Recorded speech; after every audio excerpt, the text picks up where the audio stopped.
کہ معنی ہے جان لینا. تو تنہا کسی بات کا جان لینا موجب فضیلت نہیں ہوتا. صرف جان لینا کوئی موجب فضیلت نہیں. جاننے والا تو شیطان بھی تھا, ابلیس بھی تھا, اور فرمایا کہ اتنا جاننے والا تھا, اتنا علم اس کے پاس تھا کہ امام راضی کو بھی جاتے جاتے شکست دے گیا. واقعہ سنا ہوگا, جاتے جاتے امام راضی کو جیسے انسان کو بھی شکست دے گیا. علم تو اس کے پاس بھی تھا, عقل بھی بڑی تھی. عقل ایسی تھی کہ اگر اس کے دلیل کو جو اس نے اللہ تبارک و تعالیٰ کے سامنے پیش کی خالص عقل کی بنیاد پر رد کرنا چاہو تو کوئی راستہ نہیں کہ خلقتنی من نار و خلقتہ من طین. تو صرف عقل کی بنیاد پر اگر جواب دینا چاہو اس دلیل کا تو ہمارے لیے مشکل ہے اس عقل کی بنیاد پر جواب دینا. تو عقل بھی بہت تھی, علم بھی بہت تھا. بلکہ حضرت تھانوی رحمۃ اللہ علیہ فرماتے ہیں کہ 4 عین تھے اس کے اندر. عالم بڑا تھا, عین عالم کا, اور عاقل بڑا تھا کہ دلیل ایسی پیش کر دی, اور فرمایا عابد بڑا تھا کیونکہ روایات میں ہے کہ پہلے عبادت بھی بہت کرتا تھا. تو عالم بھی تھا, عاقل بھی تھا, عابد بھی تھا. فرمایا چوتھے عین کی کمی تھی کہ عاشق نہیں تھا. اگر عشق ہوتا تو پھر یہ نہ کہتا کہ خلقتنی من نار و خلقتہ من طین. تو میرا خالق ہے, تو مجھے جو حکم دے رہا ہے, میرا کام تو یہ ہے کہ اس کے آگے سر جھکا دوں. تو عالم تھا, عابد تھا, عاقل تھا, مگر عاشق نہیں تھا. اس کے نتیجے میں اتنا گمراہ ہوا اور اتنا خار ہوا. تو علم تنہا جان لینا یہ کافی نہیں, فضیلت کا معیار نہیں. اور اگر یہ ہوتا تو ابلیس بھی بڑا ہوتا. علم کے لحاظ سے آپ دیکھ لو, یونیورسٹیاں یہاں پر بھی ہیں, اسلامک اسٹڈیز کی کے شعبے اس میں جو قائم ہیں, اور امریکہ میں بھی قائم ہے. مستشرقین اس کے اندر جو کچھ تحقیقات لکھ رہے ہیں, جن کتابوں کے حوالے دیتے ہیں, بعض اوقات ہمارے اچھے اچھے علماء کو بھی ان کتابوں کا پتہ نہیں ہوتا. ایسے ایسے مقالات لکھے جا رہے, علم ہے موجود. تو تنہا علم کافی نہیں, بلکہ جس چیز کی کو حاصل کرنا ہے, فرمایا لیتفقہوا فی الدین, دین کی سمجھ حاصل کرنا.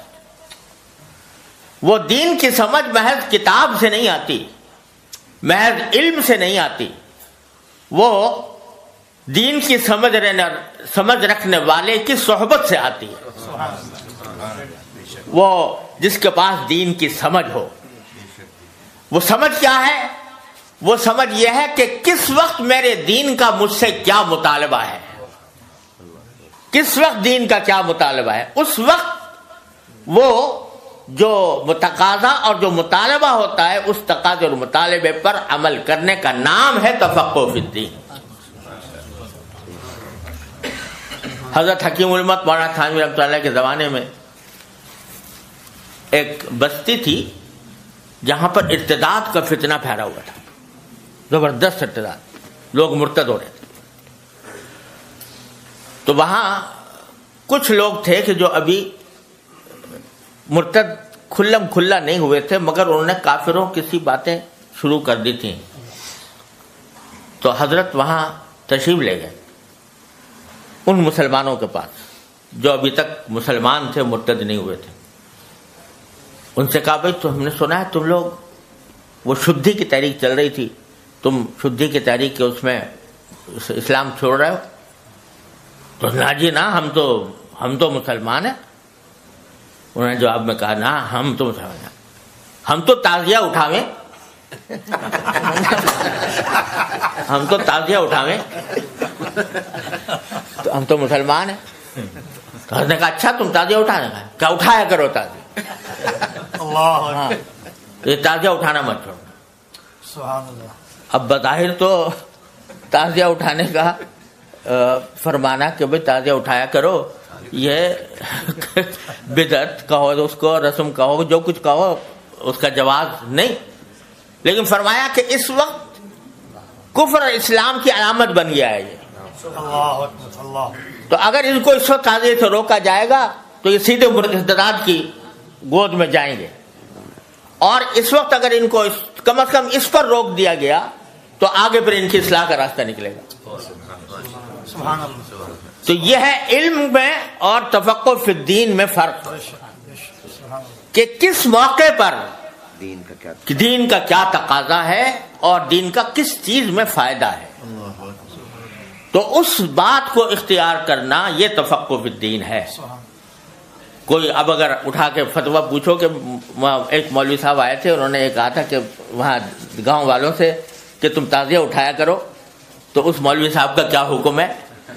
تو اس کا فتویٰ جو خالص علم کی بنیاد پر دیا جائے گا، جس میں تفقہ نہ ہو، تو وہ یہی ہوگا کہ بھئی وہ غلط بات کہی، انہوں نے گمراہی کی بات کہی، ایسے آدمی کو گمراہ سمجھنا چاہیے. لیکن کس موقع پر، کس مرحلے پر، کس درجہ، کس چیز میں ڈھیل دی جائے اور کس چیز میں سختی اختیار کر لی جائے، یہ چیز جو ہے یہ تفقہ فی الدین ہے. اور یہ تفقہ فی الدین صرف کتاب پڑھنے سے حاصل نہیں ہوتا، یہ صرف درسگاہ میں بیٹھ کر ڈگریاں حاصل کرنے، اسناد حاصل کرنے سے حاصل نہیں ہوتا، یہ بزرگوں کی صحبت سے حاصل ہوتا ہے. نہ کتابوں سے، نہ کالج سے، نظر سے پیدا دین ہوتا ہے، بزرگوں کی نظر سے پیدا. تو وہ در حقیقت وہ سمجھ ہے جس کو حاصل کرنے کا حکم دیا گیا، کہ لیے تفقہوا فی الدین، دین کی سمجھ